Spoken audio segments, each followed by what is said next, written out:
Hello Martians, I'm King Link, and today I'm here to review Surviving Mars. Now I'm going to try to keep this one short. I actually have a lot to do, and honestly, I don't know how much I can really say about Surviving Mars the game. This is the second, though, and last of the Humble Monthly Bundle early unlocks for August 2019 that I'm covering. I have recently reviewed Kingdom Come Deliverance, and I'll try to link that at the end of the video.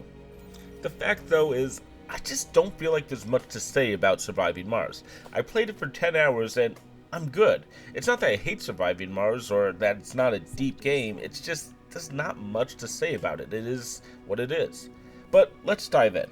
Now, I'm going to be playing some footage of the early parts of the game, probably about the same time as the end of my preview footage. This is the early game, so much of my time will be doing manual tasks that you see. I'll also try to look at my base as much as I can, the shuttles, whatever I'm building, and the fact is, the base does look fine in the game. Graphics in Surviving Mars are pretty good, passable, or just above that, and that's about it. Admittedly, this is a base builder or a city builder, depending on how you want to look at it, and really, with the simulation of the world being run, it's more important to have that run better than minor graphical fidelity that you can see. At the same time, there's actually a really nice iconography to everything that you're going to be building. The water, the oxygen, and the power sources all look unique, and they don't even need a symbol to tell you what it is. It's just obvious. You're not going to confuse these buildings for each other. And in fact, you won't even confuse power sources from each other because everything is so well designed to show you what it is. I really don't have much more to say about the graphics. It's functional and that's about it. For a builder, we can move on, and admittedly, I don't have much to say about the story either. You're on Mars. That's the game. So, it is a little more complicated than that. At the beginning of the game, there's a number of sponsors that start your mission off, or really factions if you want, such as the International Space Group, different countries, US, China, and so on, stuff like Space Y instead of Space X, of course, and going like that. Each group actually gives you 5 different missions to complete for rewards, and that kind of works. But it's not really a story. There are little pop-ups as well with small decisions for things going on. These are really small pieces of text. Maybe people are calling for more space, there's been a death, informing you about the founder system. There's a lot of little flavor text, but most of it seems unconnected. No, the story in Surviving Mars, at least for me, is the mysteries that are part of the progression of the game. And really, this is endgame stuff, though admittedly it kind of feels more like a mid-game element. When I first saw it, I was actually about halfway through the tech tree, and to me that's rather early. The mystery pops up and starts a story. Mine was the mystery of the black cubes. Ooh, spooky. Actually, it's about as dull as it sounds, though. Black cubes appear, and you collect them in special depots for them, and then you sit around for a while. For a long time, if I'm actually honest about it, maybe like 10 years in the game. You collect some more, a lot of them, to be honest, again, and wait. Eventually, the black cubes blow up one of your buildings.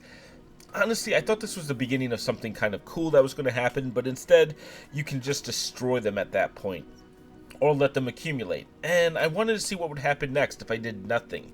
I ended up getting the best ending by doing that. After a very long time, like maybe an hour to 90 minutes of waiting around for each of these actions to happen, the cubes built a building and gave me a major science perk. Now, admittedly, each step of the story did give me some really nice flavor text, but we're talking about 10 minutes between each post. And yeah, that's about after 10 hours of playing the game with only a few pop-ups giving us information. The story isn't the strongest part of Surviving Mars, it never really was supposed to be, but the mystery isn't very strong itself. Let's talk about the gameplay instead. Now, much like the graphics, you've seen me playing this game, and yeah, that's pretty much it. You're going to send your transport out to collect items, send your explorer out to do research, and send your drone controller truck out to do remote jobs if you need it to, which honestly isn't needed that often. Outside of that, you're pretty much seeing how the game is played. You have landed on Mars with a couple of trucks, some resources, and drones, and the game is about developing Mars up to support life. The name Surviving Mars, I think, is a clue. If you come into this game like you're going to be a mayor or a ruler like in Civilization, you're already setting yourself up for the wrong game. The fact is, Surviving Mars is I think honestly it's a survival game like Rust or Subnautica or really anything else. The idea isn't bad, but it also amounts to running on a bit of a treadmill. There's a lot of early decisions in the game that will be important. Where will you place your initial colony? Where will you get your energy from? Will you be located close to rich minerals or water sources or so on? But the fact is, Mars really doesn't try to hurt you that much. There's meteor storms, dust storms, and more inhospitable weather, but overall the player is relatively safe in my experience. Surviving Mars is more focused on resource gathering than any real competitive style. There's not even enemies in this game. There's a number of major resources though. Water, oxygen, power, metal to start with, and then you can move on to advanced resources like fuel, the rich metals, polymers, electronics, and machine parts. Those last three, the polymers, electronics, and machine parts, are the advanced resources according to the game. The rich metals are the only thing Earth really wants to back, they're your export, and fuel being how you get those rich metals back. Now, if you want, you can go and send rich metals to Earth, and then you can get rich on Earth, and you can buy more of these materials from Earth being sent to you. On the other hand, you can build those resources yourself, which may be cheaper, but seem to take a lot longer and more work. Ultimately, though, this is how you stay alive, as there are upkeep costs to everything that you build. The thing is, much of surviving Mars is just building or waiting for resources to come in. There is a lot of active play, but it amounts to sending your trucks out to gather more resources, and I know I've said that already, but really that's it. The only other major thing really in surviving Mars is building supply chains and coverage. So, somehow if a major building that's important, like a drone controller, goes down, which controls the drones around it that does automated tasks, other drone controller buildings can repair that one, or you can always use your drone controller truck and drive it over there, but all of this costs little resources as well. Now, ultimately, I'm sure some people are going to say this sounds fine, but isn't there a larger goal? Well, sort of. Remember that mystery I was talking about? There's a number of them in the game, and you'll just have to wait for those to start in your current playthrough. The mysteries all start at different times, but a majority of them starts after you earn 100 citizens, which takes a decent effort. But it's not really getting to an endgame state, but rather a predetermined point of your colony, and you receive only one mystery per playthrough, so that's kind of the end of my playthrough. To get that 100 citizens, though, you're going to have to heavily grow out your domes for habitation, having many shuttles from Earth to deliver people, and all of this will require a ton of resources, of course. And those resources need to be gathered, and the fact is this is what most players will have to do in surviving Mars. Yes, there is scientific and tech improvements and growth, but ultimately it's just yet another resource to chase. Eventually, you'll get your mystery. You'll complete it by solving the mystery, mostly by, like I said, waiting around or doing minor tasks, and suddenly you get an achievement. And, well, surviving Mars, the game, goes on, but personally, I feel that the mystery was the goal for my playthrough, like I said. You can still build your civilization to be bigger and better, or at least your colony, and you can build more of everything, but there's no ultimate goal beyond beating the mystery. Now, this all happens after about 10 hours of play, and that's fine, but so much of the game feels aimless. You build a colony, and as long as you don't make some serious mistakes, your colony will eventually just work. But the thing is, like I said, there's not competition to this. There's no competing colony trying to get funding or complete tasks. There are little pop-ups with offers, but most of them are just generic choices.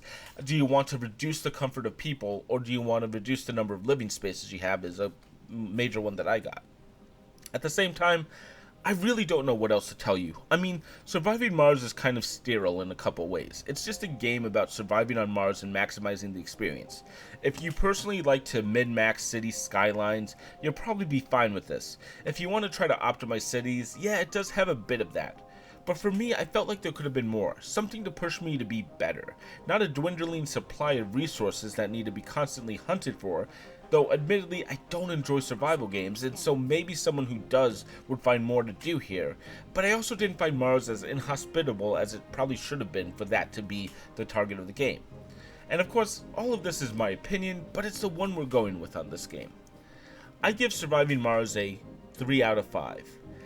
I might recommend this game, but I think I would also push City Skylines, 2 Point Hospital, and Civilization or others over this one, because it just doesn't feel like there's enough driving me to want to play a second round here, whereas those games I could probably play infinitely just because you can always do better. Near the end, I actually was starting to think about how many other games I could be playing at that moment, and for me, that was my big reason I wanted to stop. And that's really Surviving Mars. So I'll try to talk a little more about this tomorrow with my humble monthly bundle wrap up, but thanks for following along. I do have a couple more things planned for the channel, so stay tuned. And if you want, consider subscribing. Give me a thumbs up or thumbs down, whichever you feel like this warrants, or just throw a comment my way. I always appreciate those. Just do those YouTube things that you're supposed to do. Until next time, I'm King Link, and thanks for watching.